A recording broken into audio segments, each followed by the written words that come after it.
સુતજીએ સ્કંદનું આ દિવ્ય ચરિત્ર ઋષિઓને સંભળાવ્યું. પાછળથી તેમણે કહ્યું કે સ્કંદના આ દિવ્ય ચરિત્રને સાંભળીને નારદજી ગણેશજી વિશે સાંભળવા માંગતા હતા. તો બ્રહ્માજીએ કહ્યું કે અસુરોને માર્યા પછી કુમાર કૈલાસ તરફ આગળ વધ્યા. બધા દેવતાઓ કુમાર સાથે કૈલાસ આવ્યા અને ભગવાન શિવ પ્રત્યે કૃતજ્ઞતા વ્યક્ત કરી અને તેમની સ્તુતિ કરી. ભગવાન શિવે કુમારને ખૂબ પ્રેમ આપ્યો અને દેવતાઓને કહ્યું કે હું દરેક વસ્તુનો સર્જક, પાલનહાર અને દૂર કરનાર છું.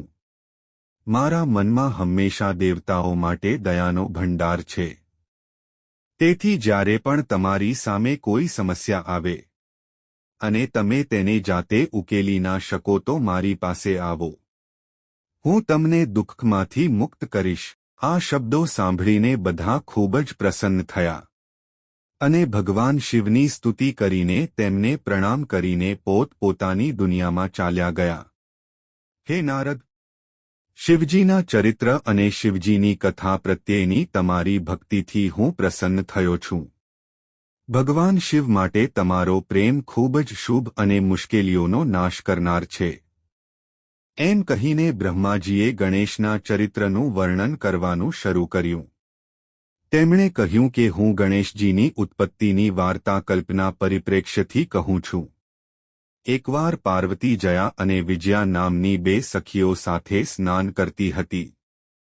ત્યારે તેણીએ કહ્યું, હે મહાદેવી, દ્વારે દ્વારપાળ તરીકે હાજર રહેલા અસંખ્ય ગણો શિવજીના હોય તેમના પર અમારો કોઈ અધિકાર નથી. તેને બદલે ત્યાં જો કોઈ અમારું કોઈ હોય અને અમારો તેના પર અધિકાર રહે, પછી અમે અમારી ઈચ્છા મુજબ કંઈ પણ કહી અને સાંભળી શકીએ.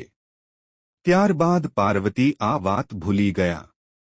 પણ એક વખત જ્યારે પાર્વતી સ્નાન કરી રહ્યા હતા ત્યારે ભગવાન શંકર અંદર આવ્યા જેથી દેવી પાર્વતીને શરમ આવી. આ સમયે તેમને તેની સખીઓના શબ્દો યાદ આવ્યા અને પોતાને માટે વિશ્વાસુ હોય એવા અનુયાથીની જરૂરિયાત અનુભવવા લાગી. જેથી તેઓએ પોતાના શરીરના મેલમાંથી સુંદર, સદાચારી અને અત્યંત બળવાન બાળક ઉત્પન્ન કર્યો. પાર્વતીએ નવા બાળકના હાથમાં ત્રિશૂળ મૂકી અને તેને દરવાજાનો રક્ષક બનાવ્યો. પાર્વતીએ તેને આદેશ આપ્યો કે તેમની પરવાનગી વિના કોઈ અંદર ના આવે. આટલું કહી પાર્વતી સ્નાન કરવા ગયા. દરમિયાન ભગવાન શિવ ત્યાં આવી પહોંચ્યા અને અંદર જવા લાગ્યા. ત્યારે એ બાળકે તેમને રોક્યા. આ આશ્ચર્યજનક વાતથી ભગવાન શિવ ખૂબ જ ગુસ્સે થયા. તેમણે કહ્યું કે હું ઘરનો ધણી છું અને પાર્વતીનો પતિ છું.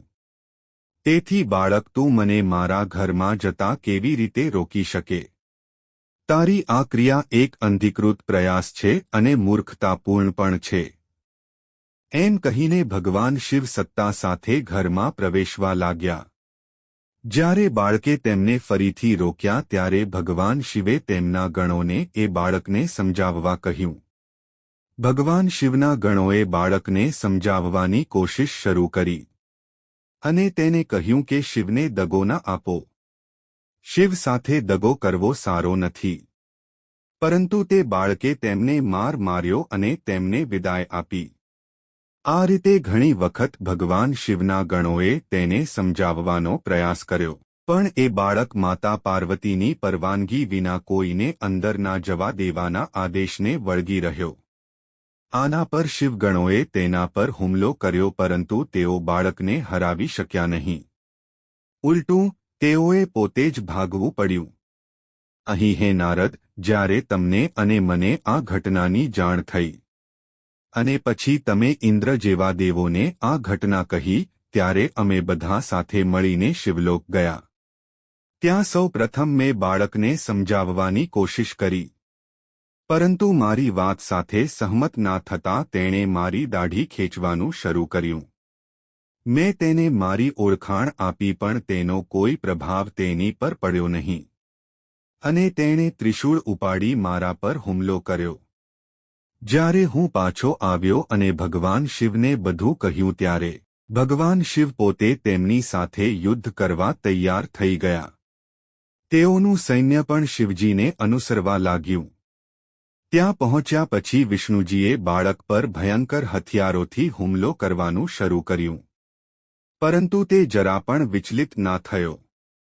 ઉલટું તેણે પોતાના ભયંકર હુમલાથી વિષ્ણુજીને હરાવ્યા. ભગવાન વિષ્ણુને પરાજિત થતા જોઈને ભગવાન શિવે પોતે છોકરા પર હુમલો કર્યો. પરંતુ બાળકે શિવનું ધનુષ્ય તોડી દીધું. આ પછી બાળકે ભગવાન શિવના હાથ પર પોતાના ત્રિશૂળથી હુમલો કર્યો. ભગવાન શિવ, તેમના ગણો અને વિષ્ણુજી જેવા તમામ દેવી દેવતાઓ તે બાળકની બહાદુરી જોઈને આશ્ચર્યચકિત થઈ ગયા. અંતે ભગવાન શિવ ખૂબ જ ક્રોધિત થયા અને તેમના ત્રિશૂળથી તેનું માથું કાપી નાખ્યું. તે બાળકનું માથું કપાયેલું જોઈને દેવતાઓ અને ગણો શાંત થઈ ગયા. બ્રહ્માજીએ કહ્યું, હે નારદ, પછી તમે માતા પાર્વતી પાસે ગયા અને તેમને આ વાત કહી. આ સાંભળીને પાર્વતી પોતાના પુત્રની હત્યાથી ખૂબ જ ક્રોધિત થઈ ગયા અને તેમણે 1,00,000 શક્તિઓ બનાવી અને પુત્રના હત્યારાઓનો નાશ કરવાનો આદેશ આપ્યો. તેમણે ગણ, દેવ, બ્રહ્મા અને વિષ્ણુને ખાવાનો આદેશ આપ્યો. પાર્વતીમાંથી નીકળેલી શક્તિઓએ ઘણો પાયમાલ કર્યો અને દેવતાઓ ગભરાઈ ગયા. પાર્વતી એટલા ક્રોધિત હતા કે ભગવાન શિવને ઘરમાં પ્રવેશ કરવાની હિંમત કરવી મુશ્કેલ લાગી રહી હતી. બધા દેવી દેવતાઓ તે સમયે નિર્જીવ, નિરાધાર અને ચિંતામાં ડૂબેલા હતા. થોડી જ વારમાં તમે ત્યાં પહોંચી ગયા અને દેવતાઓએ ખૂબ આશા સાથે તમારી તરફ જોયું. તમે માતા પાર્વતી અને અમારી વચ્ચે સમાધાન કરાવવાના પ્રયાસમાં તેઓની ઘણી રીતે પ્રશંસા કરી. તમારી પ્રશંસાથી માતાનો ગુસ્સો શાંત થયો. પરંતુ તેઓએ એક શરત મૂકી કે તેઓ ફક્ત ત્યારે જ સમાધાન કરી શકે જ્યારે તેમના પુત્રને જીવંત કરવામાં આવે અને તેને દેવતાઓમાં ખૂબ આદરણીય જાહેર કરવામાં આવે. આ પછી ભગવાન શિવે દેવતાઓને આદેશ આપ્યો અને દેવતાઓ ઉત્તર તરફ ગયા અને એક દાંતવાળા હાથીનું માથું લઈ પાછા આવ્યા. ભગવાન શિવે તેને બાળકના ધડ સાથે જોડી દીધું અને તેને ગણોનો નેતા બનાવ્યો અને તેનું નામ ગણેશ રાખ્યું. જ્યારે બાળક ગણેશ તરીકે પુનરુત્થાન થયું ત્યારે બધા દેવતાઓએ તેમની પૂજા કરી. પાર્વતીનો ક્રોધ શમી ગયો અને શિવ અને પાર્વતી વચ્ચે સમય પસાર થતાં પહેલાની જેમ સંવાદિતા અને સ્નેહ સ્થાપિત થયો. જ્યારે કાર્તિકેય અને ગણેશ થોડા વધુ મોટા થયા ત્યારે શિવ અને પાર્વતી બંને છોકરાઓના લગ્નની ચિંતા કરવા લાગ્યા. જ્યારે માતા પિતાએ બંને છોકરાઓને લગ્નની વાત કરી તો તેઓ ખૂબ જ ખુશ થઈ ગયા.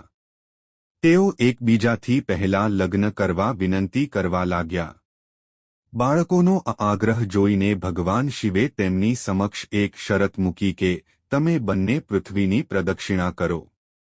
પ્રદક્ષિણા કર્યા પછી જે પ્રથમ આવશે તેના લગ્ન પહેલા કરવામાં આવશે. ભગવાન શિવના શબ્દો સાંભળીને કાર્તિકેય તરત જ પૃથ્વીની પ્રદક્ષિણા કરવા દોડ્યા. જ્યારે કાર્તિકેય ચાલ્યા ગયા ત્યારે ગણેશજીએ શિવ અને પાર્વતીને સિંહાસન પર બિરાજમાન કર્યા અને તેમની વિધિપૂર્વક પૂજા કરી. ત્યારબાદ ગણેશજીએ તેમની આસપાસ 7 વખત પરિક્રમા કરી. આગામી કથા સાંભળવા માટે ભાગ 23 જોવો. જો તમને આ વિડિયો પસંદ આવ્યો હોય તો વિડિયોને લાઇક કરો અને ચેનલને સબસ્ક્રાઇબ કરો.